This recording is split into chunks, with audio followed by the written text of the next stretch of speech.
সারা রাত গাড়ি চালিয়ে যখন শরীর ক্লান্ত হয়ে পড়ে, চোখ ঝাপসা হয়ে আসে, তখন একজন ড্রাইভার চায় একটু নিরাপদ জায়গা, যেখানে সে 1 থেকে 2 ঘন্টা বিশ্রাম নিতে পারবে।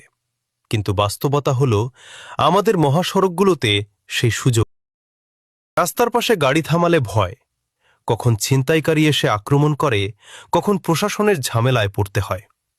অনেক সময় পুলিশ বা সংশ্লিষ্ট কর্তৃপক্ষ গাড়ি দাঁড় করানোই নিষেধ করে, আবার নিরাপদ কোনো রেস্ট এরিয়াও দেয় না।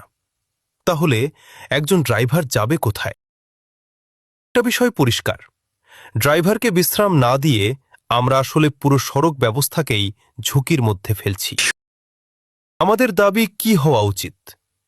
প্রতিটি মহাসড়কে নির্দিষ্ট ড্রাইভার রেস্ট এরিয়া তৈরি করতে হবে।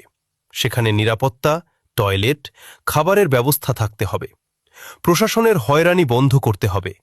ড্রাইভারদের জন্য আলাদা নীতিমালা ও সম্মান নিশ্চিত করতে হবে।